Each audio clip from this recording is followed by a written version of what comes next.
Hey coaches, in today's video I'm going to go over 3 reasons why I think you need to ditch your quick game passing concepts and go with the pin and pull RPO. Hey coaches, Coach McKie here and welcome to my channel. If you enjoy learning about RPOs, passing schemes, running schemes, tempo, any and everything that has to deal with the spread offense, this is the channel for you. In today's video, I'm going to go over why I think you need to ditch your quick game passing concepts and go with the pin and pull. Now, before I get into it, if you find this helpful or if you like this channel and you're new, please subscribe, hit that subscribe button down below. I put a video out every week, and if y'all do something different, please let me know. Spring ball is coming up, and the reason why I'm going to do a video about this is because in the spring I get really stupid, or I wouldn't say stupid, I'd say crazy, and I get all these weird thoughts in my head, and I start to decide, can we do this? Can we do that? Well, I went back and looked at our quick passing concepts, and I realized that I didn't like them. We weren't that good at them, but we were really good at the pin and pull RPO. So, is there a way that we can ditch that and incorporate the pin and pull more into our quick game and actually be better? So number one why I think you need to get rid of your quick game passing concepts and go with the RPO, the pin and pull, is because no more sacks. How many times, seriously, have you seen your quarterback get the ball, he's keying a guy, he's turning, he's looking at that guy, and that guy doesn't give him a simple read. He's just sitting there just kind of playing both guys, and your quarterback just freezes up, and then he gets sacked. Because you have on some slide protection or something like that with your offensive line that's not designed to give the quarterback 3 or 4 seconds. So when the quarterback is undecisive and the offensive linemen are doing what they're supposed to, you get a sack. Whereas if you tag it with the pin and pull RPO, then your guy who he's reading the same person, he gets an indecisive read, or that guy just drops back or does something that just messes with the quarterback. He's got a safety outlet. He can now hand the ball off to your running back. And I know a lot of you got coaches out there saying, Coach, that's why you need to go with the R4 or some other amazing system, because it tells you to rhythm read and rush, and that was a rush, or advantage, disadvantage, and all that stuff. And listen, I completely understand. I'm just not smart enough to do that. So instead of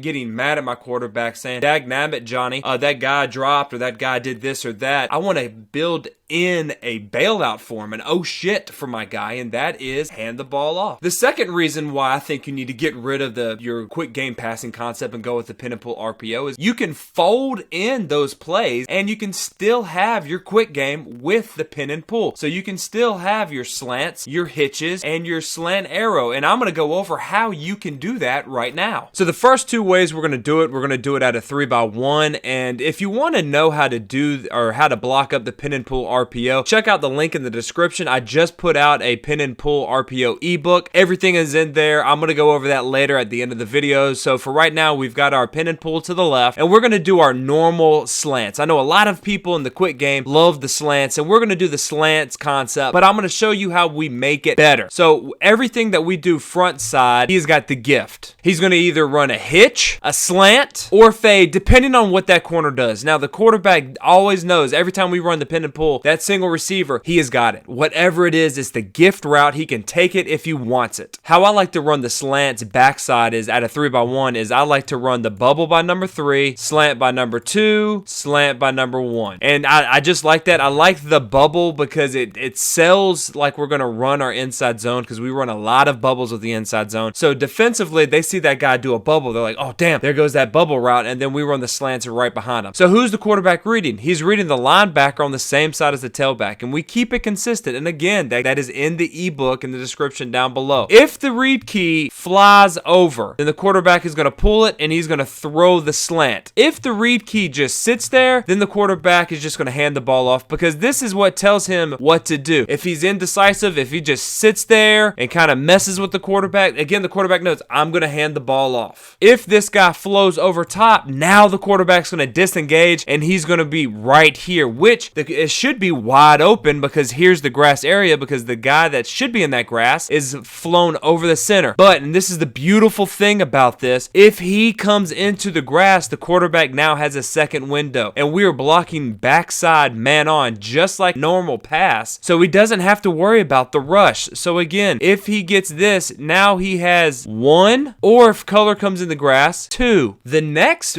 quick game passing concept that everybody has is the hitches, and I'm going to be honest, honest, I love the hitches. I think it's amazing, especially when you have teams playing really soft zone or quarters, whatever it is, but they're off 10 or 12 yards. I love hitting up the hitches. And how we like to do it at a 3x1 is everybody's got the hitch. And what the quarterback does is he knows that he's still keying this guy because we're still running our pin and pull. But pre-snap, he's looking for the one that has the most cushion, and that's the one he's going to throw to if the read key flows over top of the center. Again, if the read key right here drops back, then that's an indecisiveness for the quarterback. He's dropping, so you just hand the ball off, and now you're good. You're giving the ball to one of your best players, and he is doing what he can. Or if you come up here and you have the gift before you even hand the ball off, you can take the gift whenever you want it because that's free yards. So you got free yards. If the key drops or just hesitates right there, you hand it off. And if you come over the top, then you can throw to the one that you wanted pre-snap. So let's say he is in his face, he is there, but this guy plays back. Where the quarterback knows if he flows over top, he's going to pull it and he's going to throw it to the number 1 receiver. Or let's say they line up like this, and then this guy is number 2 receiver is wide open. Well, if this guy goes over the top, then the quarterback's going to pull and he's going to throw it here because he knew that was there pre-snap. So it's really simple, and you're giving your quarterback an out in case this guy messes with him. The third and final reason why I think you need to ditch your quick game passing concepts and go with the RPO is when teams go man. You know that is the number one thing defensive coordinators do. They when their buttholes get so tight, they're like, fuck it, we're going man. We're getting in everybody's face. You can't handle that. And most coaches, when they see that, at least offensive coordinators, they get all tight and they're like, oh crap, they're playing man. We really have a game plan for that. So what should we do? Well, if you go go into the pin and pull RPO, you can teach your quarterback, listen, if you see man, check to this one route that is an automatic just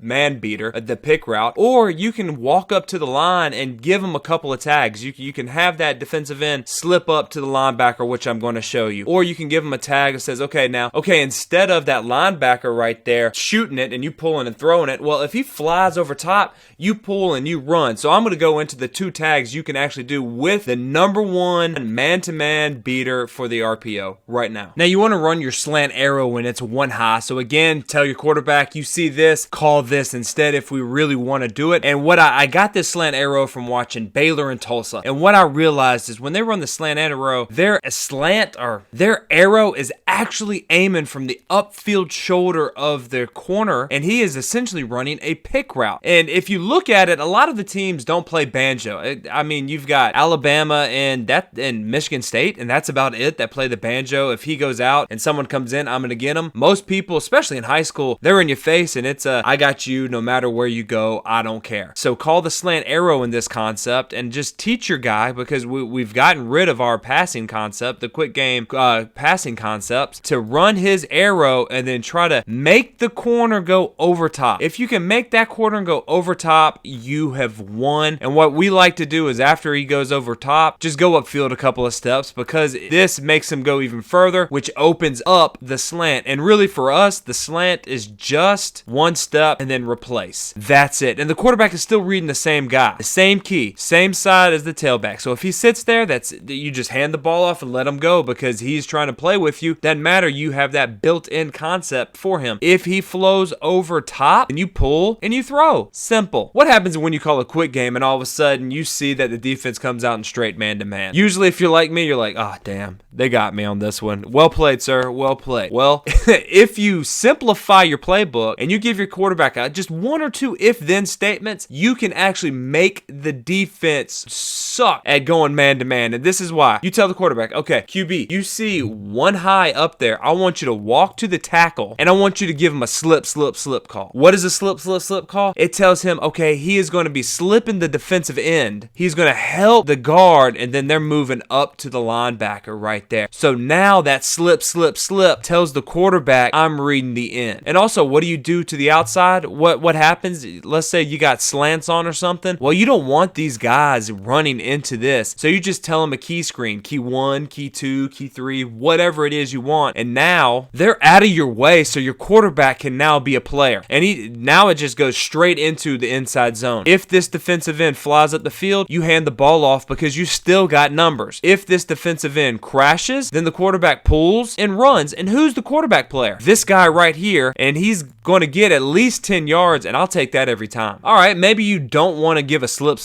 call and change up the play for the offensive lineman. That is fine. All you have to do is just give a back call. Just tap your back. And what that tells the quarterback is, hey, I'm still reading my same guy. The linebacker that's on the same side as the tailback. I'm going to read that guy. But, and here's the huge but, if he flies when the tailback goes, if he goes over the top like he normally would, and now I'm just going to replace him. I don't care about these guys. I'm not throwing it. I'm just running the triple option off this linebacker. If he stays, I hand. We still got the numbers. If he flows over top, I pull, and now I'm replacing him straight up the middle. And again, I'm getting about 15 yards before the quarterback player is making the tackle. I love it. There you go, coaches. Those are the 3 reasons why I think you need to ditch your quick game passing concepts and go with the pin and pull RPO. If y'all do anything different, please leave a comment below. I'd love to hear from you. It's spring ball's gearing up. I want to know what you know so I can get better just like you want to get better. And before we go, coaches, I put out an ebook. It's down below. It's at the pinandpullrpo.com. I go over pin and pull and how we use it for a major part of our offense. Since we went to the pin and pull, we've